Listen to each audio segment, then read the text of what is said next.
So mga Lods, magandang hapon sa inyo dyan. So mga bossing, so sa mga nanonood, sa mga kaibigan natin, ating mga followers at saka subscribers natin sa YouTube. So ngayon ay naisipan kong mag-discuss nito dahil break time ko ngayon. So wala tayong ginagawa mga boss. So ito lang muna ang gagawin natin. Dahil break time ko ngayon mga boss ay so gagawa muna tayo ng na tutorial video. So naisipan kong magturo dito ng vernier caliper kasi nung dating video ko ay nagtuturo ako ng paano gumamit, paano magbasa ng dial indicator, so yung dial gauge. Ngayon naman, ito naman yung vernier caliper naman kasi lagi itong ginagamit sa magagamit mo ito kapag nagtatrabaho ka sa construction industry, warehouse man ka or checker ka, so magagamit mo to kasi dati natutunan ko to sa sa construction nung ako'y warehouseman dati sa isang construction company. So doon ako natutong nito, magbasa. Ngayon, sa automotive, mas lalong magagamit ito sa auto parts, hardware, magagamit din ito. So ngayon mga boss ay papakita ko sa inyo ang caliper ay para lang din itong tape measure. Parehas lang naman sila ng unit na ginagamit sa measurement, So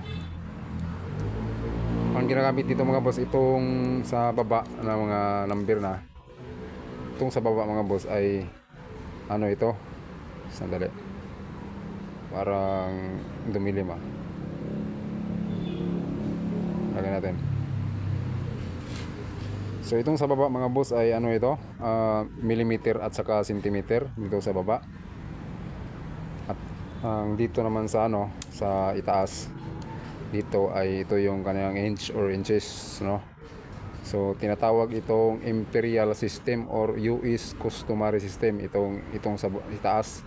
So katulad lang din ng mga metros 1 inch, 2 inches, 3 inches. So dito naman, ito yung tinatawag na very common to sa atin mga boss dito sa Asia, sa Asia at sa Europe. Ito yung kadalasan ginagamit, yung metric system. So kapag sinabing metric system, so ito yung mga millimeter, centimeter, meter. So yan yung tinatawag na metric system. At ito naman sa itaas, ito yung tinatawag na imperial system. So kadalasan ginagamit ito sa US or sa Canada. Hindi ko alam kung ano pang bansa ang gumamit nito. Basta ang alam ko, ang tawag dito is imperial system or US customary system. So ngayon, magsimula na tayo mga boss. Ang unahin natin ay itong metric muna, itong millimeter at saka centimeter, di ba? So madali lang siya mga boss. Kapag nakita nyo itong sa ibaba, ito yung mga point niya. Kapag sumubra sa katulad nito, sumubra siya sa 10, hindi siya umabot ng 11 mm, nasa 10 lang siya. So sumubra siya ng 10, so dito ka na dito mo na siya basahin yung sobra niya. Ito kasi yung point So bawat guhit na yan, simula sa 0, pagdating mo ng guhit dito is ito yung 0.05. So bawat guhit na yan, 0.05 yan mga boss.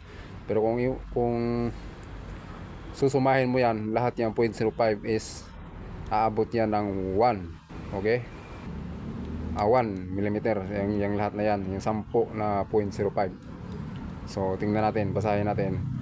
0.05, 0.1, so 0.15, 0.2, 0.25, 0.3, 0.35, 0.4, 0.45, 0.5, 0.55, 0.6, 0.65, 0.7, 0.75, 0.8, 0.85, 0.9, 0.95, 1. So yung 10 na guhit na yan is 1 mm. So kaya dyan ka tumingin kapag sumubra dito sa itaas. Ito yung pointer nya, yung 0.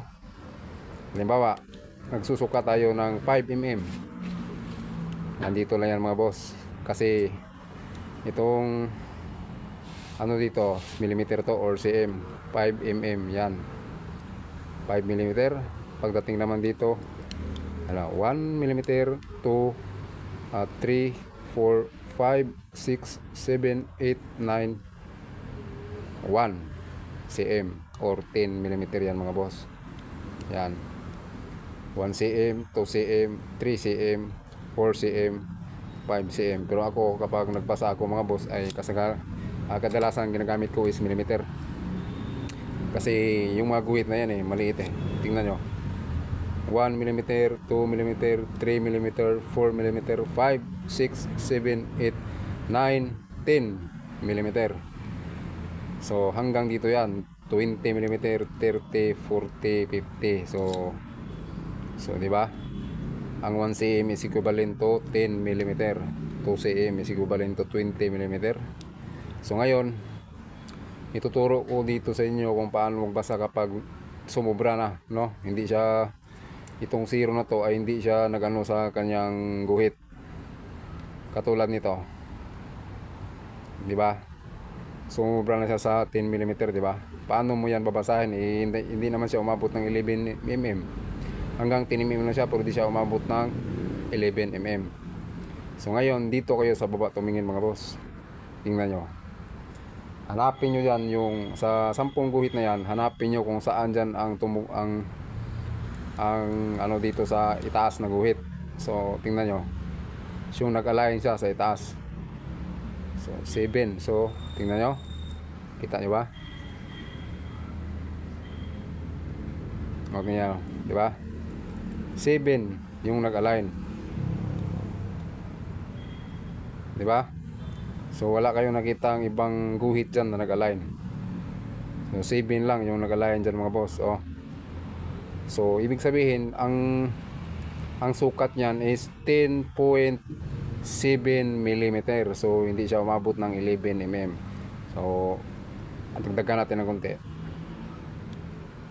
Yan. Yan. Hindi pa rin siya umabot ng ano mga boss. Hindi siya umabot ng 11. So anong kuan yan? Anong reading yan? So sa nakita ko nasa 10.8 mm. So kapag yung 0 na align niya sa 11, so 11 mm yung ano na natin, yung reading natin. Paano naman kung nag-align nasa gitna? Dito. Kapag halimbawa itong 5 at 6 nag-align sa taas tapos itong 55 nag-align din. So anong basa natin dyan? Halimbawa ito. Nakita nyo? So nag-align yung 5, 55 at saka yung 6. So ano ang sukat dyan mga boss? So ang sukat dyan mga boss, kapag nag-align itong tatlo na to, 5, 55 saka yung 60, so ang sukat dyan mga boss is 10.55. Nakuha nyo mga boss. So, kapag ganoon pa rin dito sa ibang sa in between siya halimbawa dito nag-align niya dito sa 1 and 2, nakita nyo. So i-align natin sa 1 and 2. So tapos yung gitna na-align din, nakita nyo. So 1 nag-align, tapos yung 2 nag-align, so 15 nag-align. Yung tatlo nag-align. So ang basa mo dyan mga loads ay 10.15 mm. Yan yung tandaan nyo mga boss. So madali lang siyang mga boss, madali lang siyang basahin kapag millimeter na ang nyo, gamitin nyo. So madali lang dito sa itaas. So parang maguguluhan kayo dito.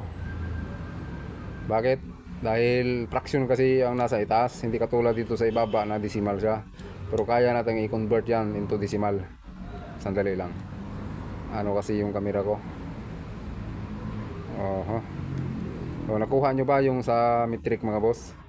So bawat guhit na yan is 0.05. Ulitin natin Ulitin natin. 0.05, 0.1, 0.15, 0.2, 0.25, 0.3, 0.35, 0.4 hanggang na dito 0.90, 0.95, 1 mm yan lahat. Pero bawat guhit nya is 0.05. So nakuha nyo. So madali lang. Pwede nyo ulit-ulitin ang video na to mga boss. So dito mga boss, yung imperial system niya nasa itaas ay sa susunod na video na lang mga boss. Pasensya na mga boss kasi tingin ko tumaas na yung video natin. So baka antukin naman kayo. Sa susunod na episode natin ay ito na yung ituturo ko, yung yung inches, no? Yung tinatawag na imperial system. Okay mga boss. Maraming salamat sa inyong panonood. God bless you.